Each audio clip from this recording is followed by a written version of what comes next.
أعوذ بالله من الشيطان اللعين الرجيم بسم الله الرحمن الرحيم الحمد لله رب العالمين الصلاة والسلام على أشرف الأنبياء والمرسلين سيدنا ونبينا وشفيع ذنوبنا أبي القاسم محمد اللهم صل على محمد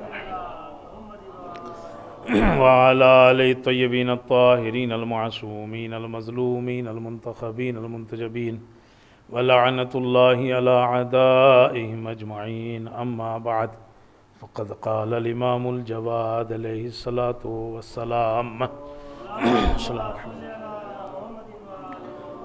ثلاث يبلغهن بالعبد رضوان الله صلوات پڑھ دے محمد اور آل محمد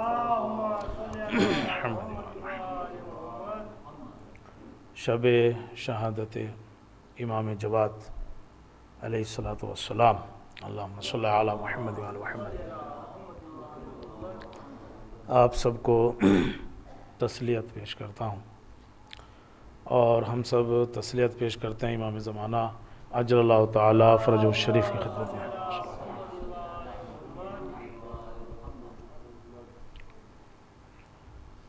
ائمہ کی جو ذمہ داریاں ہیں ان میں سے ایک اہم ترین ذمہ داری یہ ہے کہ احکام اسلامی کو لوگوں تک پہنچایا جائے۔ یہ ائمہ کی ڈیوٹیز ہیں، سبھی ائمہ کی۔ ان کے کاموں میں سے اہم ترین کام یہی ہے کہ احکام اسلامی، معارف اسلامی کو لوگوں تک پہنچایا جائے۔ اس کے لیے انہوں نے مختلف راستے چنے ہیں۔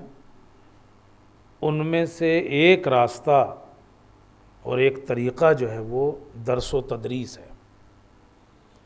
مسجد میں بیٹھتے تھے، شاگرد تیار کرتے تھے، حدیثیں بیان کرتے تھے۔ تو ایک طریقہ یہ تھا، اس کے ذریعے سے وہ اسلام کا پیغام لوگوں تک جو ہے وہ پہنچاتے تھے۔ جیسے جس امام کے زمانے کے حالات ہوتے تھے اسی حساب سے ہوتا تھا۔ اگر کسی امام کے زمانے کے حالات اچھے ہیں تو اس نے کام یہ بہت زیادہ کیا ہے۔ آپ اگر دیکھو تاریخ میں 5ویں امام یا 6ٹھے امام کو اگر لے لیں تو ان لوگوں نے بہت کام کیا۔ درس و تدریس، شاگردوں کا تیار کرنا۔ تاریخ کہتی ہے کہ 6ٹھے امام نے 4000 شاگرد مثلا جو ہے وہ تیار کیا۔ اور کتنی حدیثیں ان دونوں اماموں کی طرف سے ہیں کہ مسجد کوفہ میں قال الباقر اور قال الصادق کی آوازیں گونجتی تھی۔ بس 5ویں امام نے یہ کہا، 6ٹھے امام نے یہ کہا۔ چونکہ ان کے زمانے میں حالات جو ہے وہ بہتر تھے، اتنی سختی نہیں تھی بادشاہوں کی طرف سے، خلفائے عباسی کی طرف سے یا خلفائے بنی امیہ کی طرف سے۔ لیکن امام جواد سے لے کر 11ویں امام تک حالات بہت سخت تھے۔ پیغام کا پہنچانا، احادیث کا بیان کرنا بہت سخت معاملہ تھا اس وقت۔ شاگردوں کا تیار کرنا بہت سخت تھا، چونکہ اس وقت سیاسی حالات جو ہیں وہ کافی خطرناک قسم کے تھے ائمہ کے لیے اور ان کے شیعوں کے لیے۔ اسی لیے اگر آپ دیکھیں تو امام جواد کے شاگردوں کی جو تعداد ملتی ہے وہ 110 ہے۔ یعنی ایک طرف آپ دیکھ رہے ہو کہ 5ویں امام اور 6ٹھے امام کے شاگردوں کی کتنی بڑی تعداد ہے، مثلا 4000 کے قریب شاگرد ہیں مثلا 6ٹھے امام کے۔ 40,000 حدیثیں جو ہیں وہ ان کے شاگردوں کو ایک ایک کو جو ہے وہ یاد ہیں، بعض کو تو کتنی حدیث یاد ہے، 20,000 حدیثیں یاد ہیں مثلا ایک کو۔ لیکن جب امام جواد کا زمانہ آتا ہے تو 110 شاگرد، اور حدیثیں کتنی ہوں گی؟ حدیثیں جو بیان ہوئی ہیں وہ کہتے ہیں کہ صرف 250۔ تو 250 حدیثیں، 110 شاگرد، اس سے اندازہ لگا سکتے ہیں آپ کہ حالات جو ہیں وہ کیسے خطرناک جو ہے وہ رہیں گے۔ اچھا، اس میں حالات کے ساتھ ساتھ آپ کی عمر بھی کم تھی، 25 سال کل عمر، تو یہ بھی ساتھ میں جو ہے وہ مل گیا۔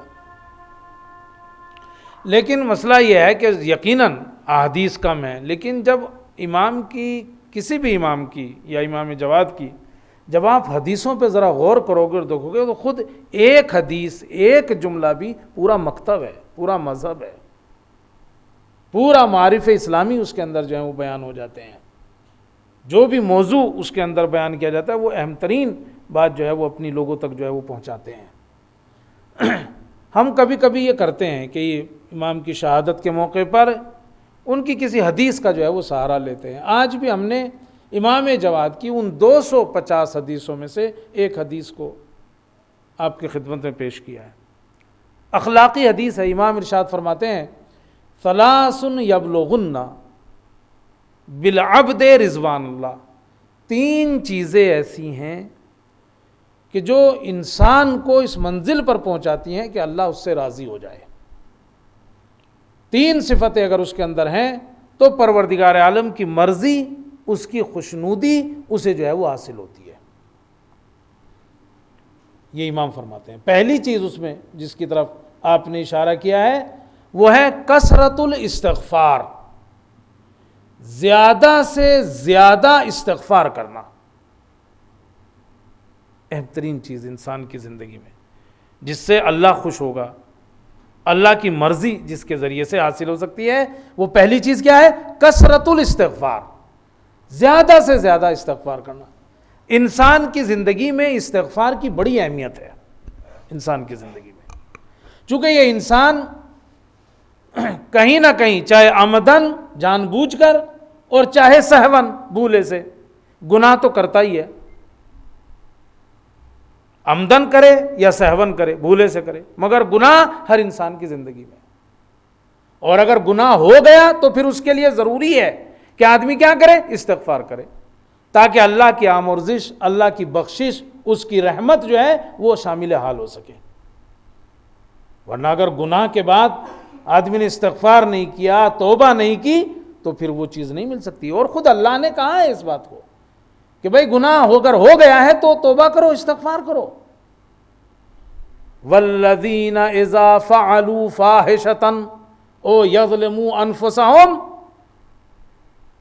اچھے لوگ کی ایک صفت یہ ہے کہ جب وہ کوئی گناہ کر بیٹھتے ہیں یا اپنے نفس کے اوپر ظلم کرتے ہیں، ذکر اللہ، تو اللہ کو یاد کرتے ہیں اور اس سے استغفار کرتے ہیں۔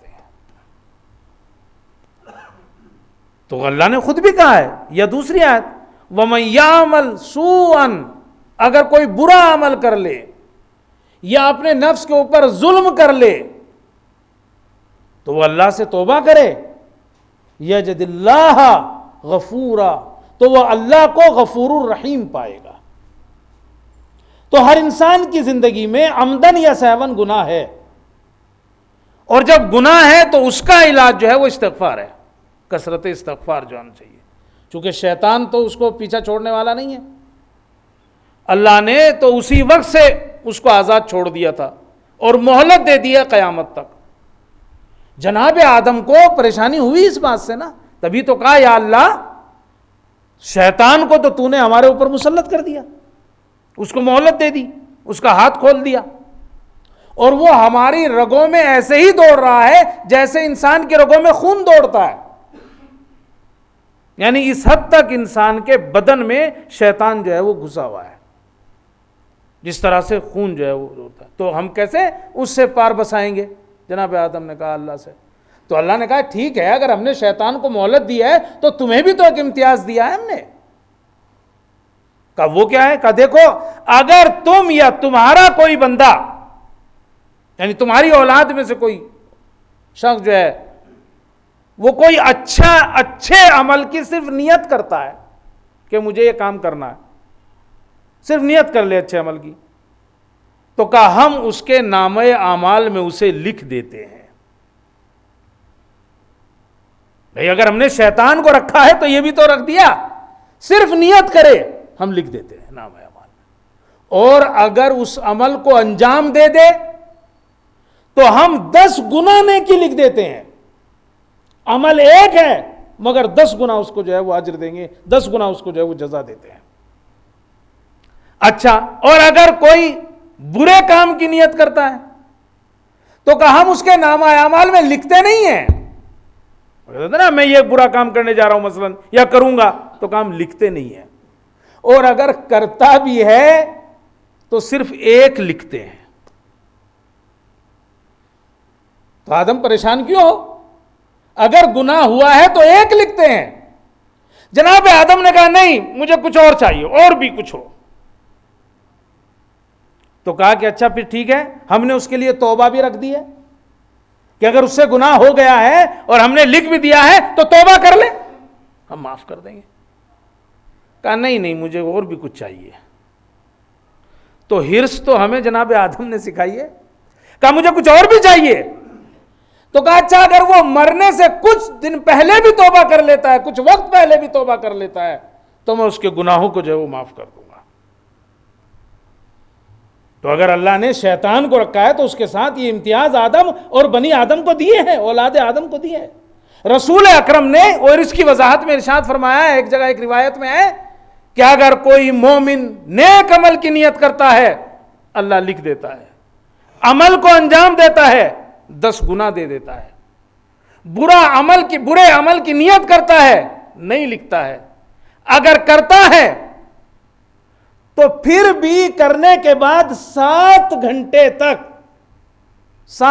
تک اس کو لکھنے کی اجازت نہیں ہوتی۔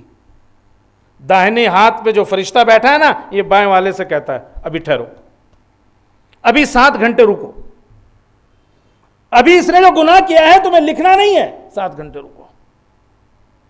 ہو سکتا ہے یہ کوئی اچھا عمل انجام دے دے تو ہم اسے ختم کر دیں گے۔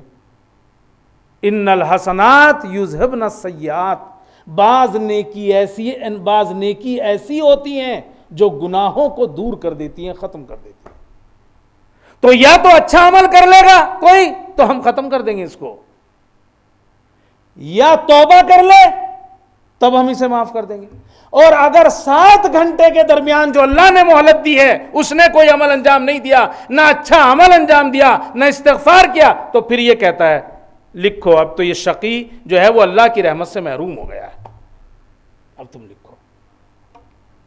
تو امام فرماتے ہیں کثرت الاستغفار، اگر اللہ کی مرضی حاصل کرنی ہے، اللہ کی خوشی حاصل کرنی ہے، آدمی استغفار کرے۔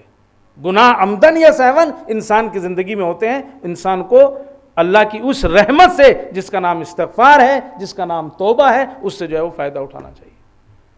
وہ بڑا غفور رحیم ہے، انہ کان غفارا، غفور رحیم ہے یقیناً۔ وہ برائی کو اچھائی میں بدل دیتا ہے۔ ایک بار اس سے دل جو ہے وہ ایک بار جڑ تو جائے، انسان جوڑ تو لے دل کو۔ کہتے ہیں کہ جب وہ آیت نازل ہوئی جس میں شراب کا پینا حرام ہے، کہ شراب پینا حرام ہے، تو رسول اکرم نے منادی سے کہا اعلان کر دو بھائی کہ آج سے کوئی شراب نہ پیے۔ اعلان ہو گیا شراب حرام ہو گئی ہے، کوئی نہ پیے، لوگوں نے چھوڑ دی۔ کچھ دنوں بعد ایک دن رسول اکرم ایک گلی سے گزر رہے تھے، اتفاق سے ایک جوان اس گلی میں داخل ہوا اور اس کے ہاتھ میں شراب کی بوتل تھی۔ اب اس نے جیسے ہی رسول کو دیکھا وہ گھبرا گیا کہ ابھی رسول سے ملاقات ہوگی، پوچھیں گے کہ کیا ہے، تو اگر میں کہتا ہوں کہ شراب ہے تو معاملہ خراب ہو جائے گا۔ اس نے فوراً اللہ سے معافی مانگی، پروردگار آج کے بعد نہیں پیوں گا، چھوڑ دیتا ہوں ابھی سے، مجھے اپنے رسول کے سامنے ذلیل مت ہونے دینا۔ اور کہتے ہیں کہ اتنے میں رسول نزدیک آ گئے اور رسول اکرم نے پوچھا کیا ہے؟ اس نے کہا سرکہ ہے، ونیگر کا سرکہ ہے۔ رسول اکرم نے کہا دینا ذرا ہاتھ میں تھوڑا سا چکھ کے دیکھوں۔ کہتے ہیں کہ اس نے اٹھا کے وہ ہاتھ پہ ڈال دیا، رسول اکرم نے سونگا، ہاں سرکہ ہے۔ جیسے ہی رسول اکرم نے کہا سرکہ ہے، وہ رونے لگا۔ اب نے کہا روتا کیوں ہے؟ کہا یا رسول اللہ سرکہ نہیں تھا، شراب تھی، سرکہ نہیں تھا، شراب تھی، لیکن میں نے توبہ کی اور کہا اپنے رسول کے سامنے ذلیل نہ کرنا، اس لیے اللہ نے شراب کو سرکے میں بدل دیا۔ رسول اکرم نے ارشاد فرمایا اللہ تو خود کہتا ہے کہ ہم بعض موقع پر سیئات کو، گناہوں کو حسنات میں تبدیل کر دیتے ہیں۔ صلوات پڑھے محمد اور آل محمد۔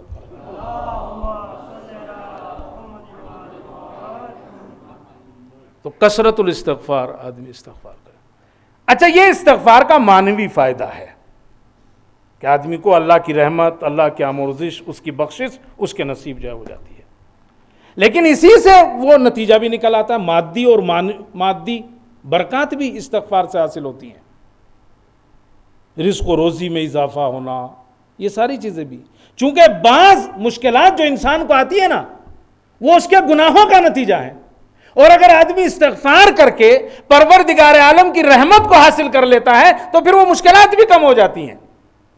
اسی لیے آپ دیکھیں روایتوں میں استغفار کا فائدہ صرف یہی نہیں ہے معنوی کہ صاحب اللہ نے معاف کر دیا اور وہ نہیں، اس کے علاوہ جو مشکلات ہیں وہ بھی ختم ہوتی ہیں استغفار سے۔ چھٹے امام نے ایک جگہ ارشاد فرمایا ہے، جب تم دیکھو کہ تمہارے رزق و روزی میں تنگی پیدا ہو رہی ہے، جب تم دیکھو تمہارے رزق و روزی میں تنگی پیدا ہو رہی ہے تو تمہیں چاہیے کہ تم استغفار بڑھا دو، استغفار میں اضافہ کر دو۔ تو چاہے رزق و روزی ہو، چاہے حتیٰ کہ اولاد، قرآن مجید کی ایک آیت ہے وہ بڑی مشہور سی، محمد بن یوسف کہ اپنے باپ سے نقل کیا ہے کہ وہ 5ویں امام کے پاس بیٹھا تھا، ایک آدمی آیا اور اس نے کہا مال تو میرے پاس بہت ہے، اولاد نہیں ہوتی۔ تو آپ نے کہتے ہیں کہ اس کو بتایا کہ تم 1 سال تک رات کے آخری حصے میں 100 مرتبہ استغفار کرو، اور اگر رات میں نہ پڑھ پاؤ یعنی قضا ہو جائے کس دن تو دن میں ادا کر لو، پروردگار عالم تمہیں فرزند عطا کرے گا، بیٹا عطا کرے گا، مثلا استغفار کرو۔ اور یہ کہتا ہے کہ اس نے یہ عمل کیا اور پروردگار عالم نے اس کے اس عمل قبول کیا اور اسے بیٹا عنایت کیا۔ یا سلیمان بن جعفر سے یہ روایت نقل ہے کہ 5ویں امام سے کسی نے کہا کہ میرے پاس مال بہت ہے، میں نے بہت سی کنیزوں اور آزاد عورتوں سے نکاح کیا ہے، میری عمر 60 سال ہو گئی ہے لیکن اب تک صاحب اولاد نہیں ہوا، کچھ بتائیے۔ تو آپ نے کہا کہ 3 دن تک ہر روز نماز صبح اور نماز عشاء کے بعد پہلے 70 مرتبہ سبحان اللہ کہو اور اس کے بعد 70 مرتبہ استغفار کرو، اور کہا اس کے بعد اس آیت کو پڑھو۔ آیت ہے کہ یمددکم باموال و بنین، استغفروا ربکم، تم اپنے رب سے استغفار کرو، یرسل علیکم، وہ تمہارے اوپر بھیجے گا آسمان سے بارش، وَيُمْدِدْ أَمْوَالَكُمْ بِأَمْوَالٍ وَبَنِينَ، اور تمہارے مال اور اولاد میں اضافہ کرے گا۔ کہا یہ آیت بھی پڑھو، اور اب کہتے ہیں کہ اس نے کیا تو اللہ نے اسے صاحب اولاد جو ہے وہ بنایا۔ تو استغفار کا فائدہ صرف وہ معنوی فائدہ ہی نہیں ہے صرف کہ صاحب اللہ کی آمرزش ہوگی، رحمت اور مغفرت ہوگی، نہیں، اس کا مادی فائدہ بھی ہے، رزق و روزی میں اضافہ، اولاد کا جو ہے وہ نصیب ہونا، یہ سب استغفار کے فوائد میں سے ہے۔ صلوات پڑھے محمد اور آل محمد پر۔ تو پہلی چیز جو امام نے ارشاد فرمائی ہے، ثلاث یبلغن، 3 چیزیں وہ ہیں کہ جن کے ذریعے سے انسان اللہ کی مرضی حاصل کر سکتا ہے، اللہ کی خوشنودی حاصل کر سکتا ہے۔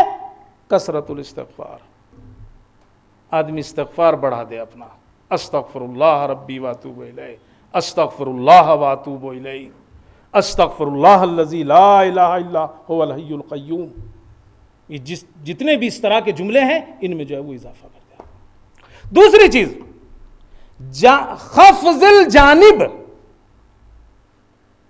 جو آدمی کو اس منزل پہ لے جاتی ہے کہ اللہ کی مرضی حاصل کر لے، خفض الجانب، خوش اخلاقی، اپنے کندھوں کو جھکانا رکھنا لوگوں کے سامنے، خوش اخلاقی، متواضع ہونا۔ خوش اخلاقی جو ہے وہ آپ دیکھو تمام نبیوں کے لیے اس کو جو ہے وہ رکھا گیا، خوش اخلاق ہونا آدمی کا اہم ترین چیز ہے، خوش اخلاق ہونا اللہ کی پسندیدگی اور اس کی رضا کو جو ہے وہ حاصل کرتی ہے۔ چھٹے امام نے ارشاد فرمایا کہ ایک جنگ میں 5 کافروں کو اسیر کر کے لایا گیا، رسول اکرم نے ان کے اوپر اسلام پیش کیا، انہوں نے کہا ہمیں اسلام نہیں قبول کرنا، حکم دیا گیا انہیں قتل کر دو، ایک ایک کو لے جایا گیا، قتل کیا جانے لگا، 4 قتل ہو گئے، آخر والے کو جب لے جانے لگے تو رسول اکرم نے کہا ٹھہرو، اسے آزاد کر دو۔ سب تعجب میں پڑ گئے، 4 کو قتل کرا دیا، آخر والے کو کہہ رہے ہیں ٹھہرو، رک جاؤ، اسے آزاد کر دو۔ یا رسول اللہ ایسا کیوں؟ کہا ابھی جبرائیل آئے۔ کہا وہ کیا کہتے ہیں؟ کہا وہ کہتے ہیں کہ اللہ یہ کہتا ہے اس میں 5 صفتیں ایسی ہیں کہ جو اللہ اور اس کے رسول کو پسند ہے۔ 5 صفتیں کیا ہیں؟ کہا یہ اپنی عورتوں کی طرف سے غیرت مند ہے، غیرت رکھتا ہے، یہ شجاع ہے، یہ سچا ہے، اور اس کی ایک اہم ترین صفت یہ ہے کہ یہ خوش اخلاق ہے۔ کہتے ہیں کہ جیسے ہی اس نے یہ سب خبر ان کو سنا اور کہا مجھے اس وجہ سے معاف کر دیا گیا، تو اب تک جو اسلام لانے کو تیار نہیں تھا اس نے کہا میں مسلمان ہوتا ہوں۔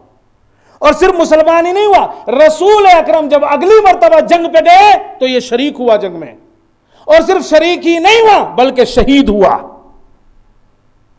یعنی کہ فضیلت کا اعلیٰ مرتبہ شہادت ہے جو اسے حاصل ہوا ہے اس خوش خلقی کی وجہ سے۔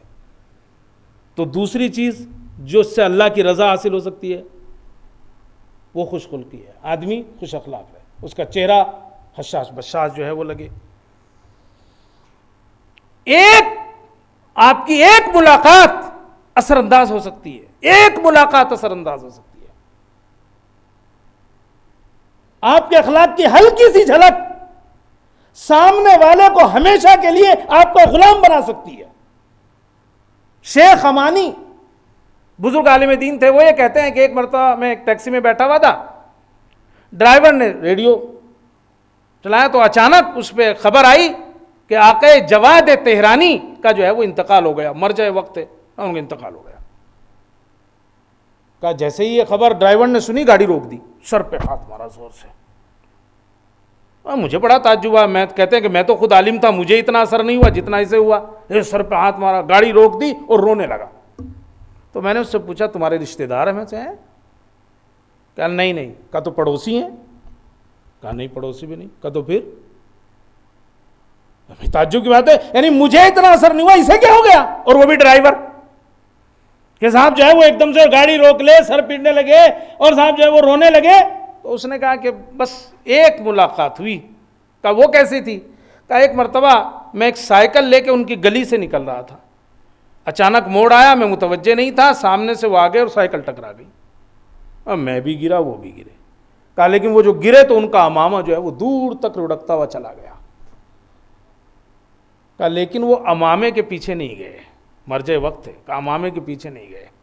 کہا وہ بھاگ کے میری طرف آئے اور جلدی سے میرے سر و صورت پر ہاتھ پھیر کے بولے ٹھیک ہو، چوٹ تو نہیں لگی؟ کہا مجھے بڑی شرمندگی ہوئی۔ میں نے پلٹ کے کہا سرکار غلطی میری تھی۔ کہا میں تو جانتا بھی نہیں تھا اس وقت کون ہے۔ کہا ذرا غلطی میری ہے، آپ کو تو کچھ چوٹ نہیں لگی؟ کہا نہیں میں ٹھیک ہوں، تمہیں تو چوٹ نہیں لگی۔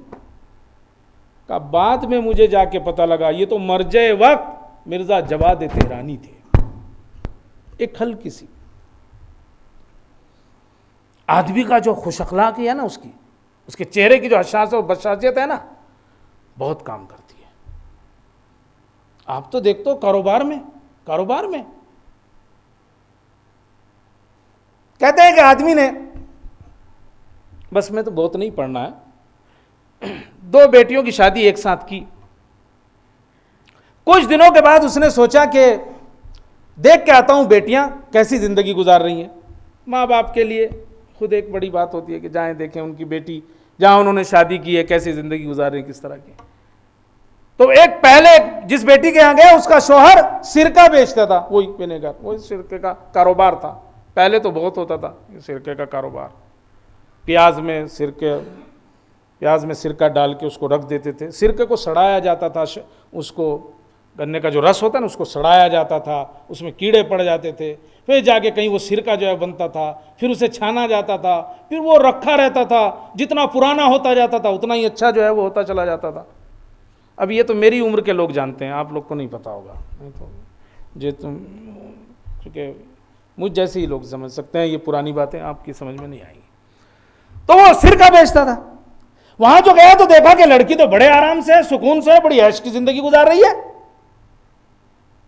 تو خوش ہوا، اندر اندر سوچنے لگا کہ تو دوسری بیٹی تو اور خوش ہوگی چونکہ وہ تو شہد بیچتا ہے۔ بھائی جب جس کے گھر میں جو سرکہ بیچتا ہے اس کے گھر میں جو بیٹی ہے وہ خوش ہے، تو جو شہد بیچتا ہے اس کو تو اور زیادہ خوش ہوگی۔ وہاں پہنچا، وہاں معاملہ الٹا دیکھا کہ یار یہ اس کے یہاں تو حالات ایسے نہیں ہیں، اس کے یہاں تو وہ رفاہ نہیں ہے، وہ عیش و آرام نہیں ہے، یہ کیا معاملہ ہے؟ اس نے دونوں بیٹیوں کو پوچھا، بھائی معاملہ سمجھ میں نہیں آیا تھا، جو سرکہ بیچتا ہے اس کے حالات اچھے ہیں، جو شہد بیچتا ہے اس کے حالات اچھے نہیں ہیں۔ تو جو جس کا شوہر سرکہ بیچتا تھا اس نے کہا کہ میرا شوہر جو ہے اگرچہ سرکہ بیچتا ہے مگر بہت خوش اخلاق ہے، کہ اگر ایک بار کوئی سرکہ لینے آ گیا تو پھر اگر اسے چاہتا ہے تو وہ میرے ہی شوہر کے پاس آتا ہے، اسی سے خریدتا ہے، اور خود خریدنے کے بعد دوسروں سے بھی کہتا ہے کہ اسی سے خریدنا۔ اس نے کہا کہ یہ میرا شوہر اگرچہ شہد بیچتا ہے، شہد میٹھا ہے مگر اس کی زبان بڑی کڑوی ہے، ایک تو کوئی آتا ہی نہیں، اگر آ بھی جائے تو دوسری مرتبہ نہیں آتا، اور خود تو آتا ہی نہیں، دوسروں کو بھی نہیں آنے دیتا، وہاں کیا کرو گے جا کے، بڑا بد اخلاق ہے۔ تو دوسری چیز جانتے کیا ہے؟ خفض الجانب، خوش اخلاقی۔ امام فرماتے ہیں 3 چیزیں ہیں جن سے اللہ کی رضا جو ہے وہ حاصل ہو جاتی ہے، یہ 3 چیزیں، ان میں سے دوسری خفض الجانب۔ ہر نبی کو جو اہم ترین صفت دی گئی ہے وہ ہے خوش اخلاق ہونا، اس کا چہرے کا حشاش بشاش ہونا۔ جناب یحییٰ اور جناب عیسیٰ دونوں زاہد پیغمبروں میں سے گزرے ہیں۔ ایک دن جو ہے وہ جناب یحییٰ نے جناب عیسیٰ کو دیکھا، بڑا خوش چہرہ ہے، بڑا کھلاوا چہرہ ہے، ہنس رہے ہیں، تو دیکھ کے کہا کیوں قیامت سے غافل ہو کیا؟ ایسے تو وہی ہنس سکتا ہے جو قیامت سے غافل ہو، جو چہرے پہ اتنی خوشی ہے۔ تو انہوں نے جناب عیسیٰ نے جناب یحییٰ سے کہا تم کیوں غمزدہ ہو؟ تم کیوں غمزدہ؟ کیا رحمت خدا سے مایوس ہو؟ تم کیوں چہرے پہ اب یہ لفظ 12 بجا نہیں ہے کہ تمہارے چہرے پہ کیوں یہ غمزدگی ہے؟ کیا رحمت خدا سے مایوس ہو؟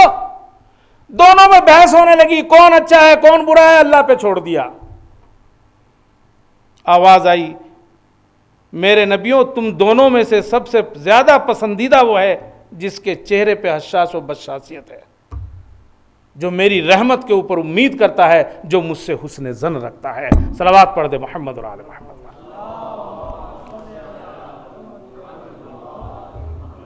ابھی تو ہے، اچھا بس میں آتا ہوں آخر کی طرف۔ تیسری چیز جو آدمی کو اللہ سے نزدیک کرتی ہے، امام جواد ارشاد فرماتے ہیں کثرت الصدقہ، کثرت الاستغفار، خفض الجانب، اور تیسرے کثرت الصدقہ، جتنا زیادہ ہو سکے آدمی صدقہ دے، جتنا زیادہ ہو سکے صدقہ دے۔ عظیم نعمت ہے صدقہ جو اللہ نے ہمارے لیے رکھی ہے، عظیم نعمت ہے صدقہ دینا، صدقہ نکالنا۔ اللہ نے جب پہلی مرتبہ پہاڑوں کو بنایا اور فرشتوں نے پہاڑوں کو دیکھا، بڑے بڑے پتھروں کو دیکھا، اس سے پہلے دیکھا نہیں تھا، پروردگار یہ کیسی مخلوق ہے؟ اور پھر پلٹ کے کیا کوئی ایسی بھی مخلوق ہے جو اس کے اوپر غالب آ جائے؟ کہا ہاں۔ کہا وہ کیا ہے؟ کہا لوہا، لوہا پتھروں کو بھی توڑ دے گا، تو وہ اس کے اوپر بھی غالب ہے۔ کیا کہ لوہے کے اوپر بھی کوئی چیز غالب آ سکتی ہے؟ کہاں آگ، وہ لوہے کو بھی گلا دے گی، پگھلا دے گی۔ کیا آگ کے اوپر بھی کوئی چیز ہے؟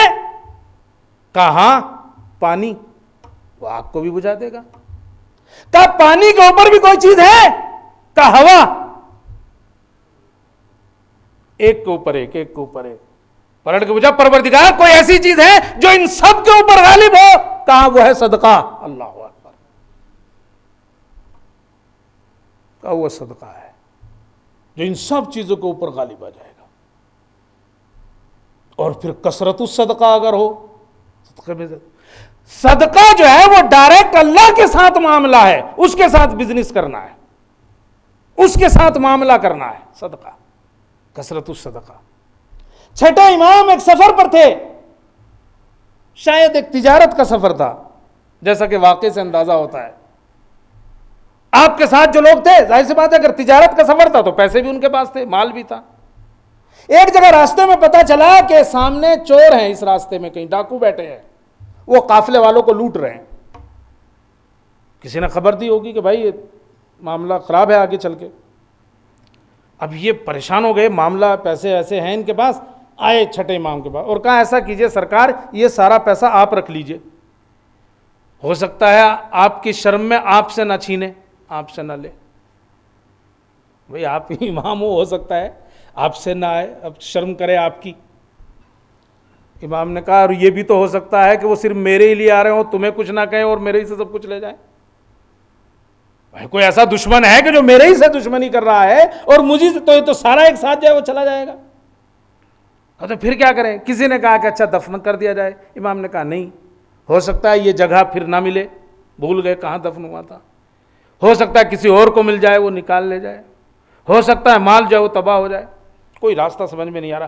تو پھر کیا کرے فرزند رسول, کہ اسے اس کے حوالے کرو کہ جو اس سے زیادہ بھی کر دے اور جب تمہیں ضرورت ہو واپس بھی کر دے. انہوں نے کہا وہ کون ہے؟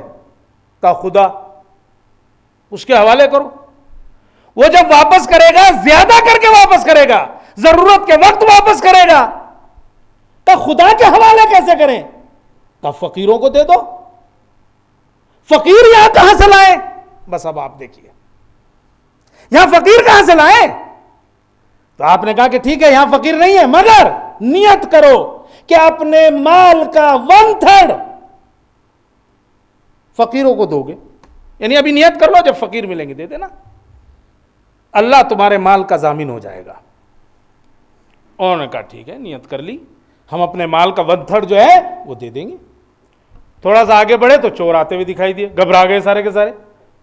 آقا وہ تو آ رہے ہیں. آپ نے کہا پریشان کیوں ہوتے ہو, تم نے تو اپنا مال حوالے کر دیا ہے اس کے, تم نے تو اپنا مال اس کے حوالے کر دیا, پریشان کیوں ہوتے ہو. کہتے ہیں وہ جیسے ہی نزدیک آئے سیدھے امام کے پاس گئے, سلام کیا, ہاتھوں کو چوما اور کہا ہم نے رات خام میں رسول کو دیکھا تھا. انہوں نے کہا جاؤ ہمارا فرزند آ رہا ہے, اس کا استقبال کرو. اور کہنے لگے اب ہم آپ ہی کے پاس رہیں گے, آپ ہی کے ساتھ چلیں گے, تاکہ اگر کوئی دشمن ملے تو اس کو دور کریں گے, کوئی اور چور ملے تو اس سے بچائیں گے. امام نے کہا تم اپنے کام سے جاؤ, اپنے راستے سے جاؤ, جس نے تم سے بچایا ہے وہ ان سے بھی بچائے گا, جس نے تم سے بچایا ہے وہ ان سے بھی بچائے گا. اور اب یہ لوگ کہتے ہیں کہ ہم لوگ آ گئے, ہم لوگ بڑی اچھی تجارت ہوئی, بڑا نفع ہوا. سب کے سب یہی کہہ رہے تھے کہ یہ چھٹے امام کی وجہ سے یہ برکت ہوئی ہے. امام کو جب پتہ چلا تو آپ نے ارشاد فرمایا نہیں, تمہارا یہ معاملہ خدا کے ساتھ تھا, چونکہ تم نے خدا کے ساتھ معاملہ کیا تھا اس لیے تمہیں اتنا نفع ہوا ہے. صلوات پڑھ دے محمد اور آل محمد.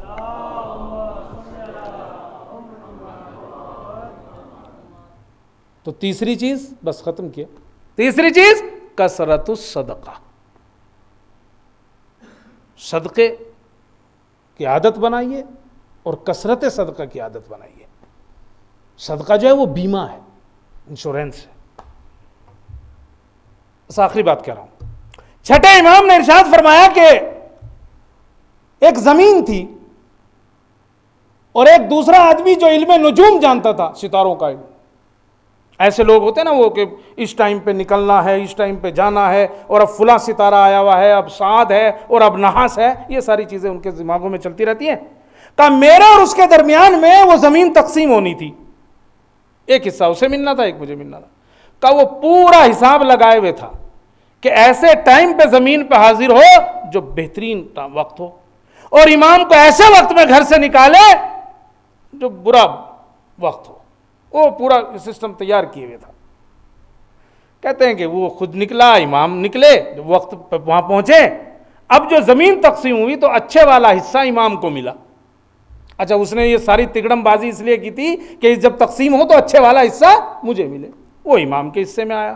اب کیا ہوا, قرآن اندازی ہوئی ہو, کیا ہوا امام کو. تو کہتے ہیں کہ جیسے امام کے حصے میں اس نے سر پہ ہاتھ مارا اور کہا کتنا برا دن ہے. اب ظاہر سی بات ہے وہ تو جو سوچے بیٹھا تھا اس کا الٹا ہوا نا, سر پہ ہاتھ مار کے لگا کتنا برا دن ہے. امام نے کہا اور قیامت کا دن, اس کو بھول گئے. مگر تم نے کیوں کہا کتنا برا دن ہے؟ اس نے کہا کہ میں نے پورا حساب لگایا تھا، آپ کو برے وقت میں گھر سے نکالوں، اپنا آپ اچھے وقت میں یہاں پہنچوں تاکہ اس زمین کا اچھے والا حصہ میرے حصے میں آئے، لیکن آپ نے دیکھا اچھے والا آپ کو مل گیا، اچھے والا آپ کو مل گیا۔ تو چھٹے امام نے ارشاد فرمایا، کیا میں تمہیں رسول کی حدیث سناؤں کہ رسول اکرم نے کیا ارشاد فرمایا ہے؟ اس نے کہا کہیے۔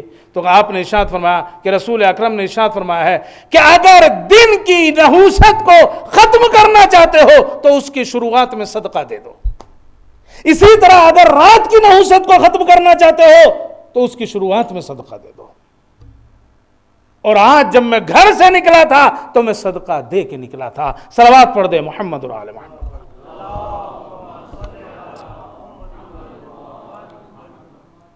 تو امام جواد ارشاد فرماتے ہیں ثلاث، 250 حدیثوں میں سے یہ ایک حدیث تھی۔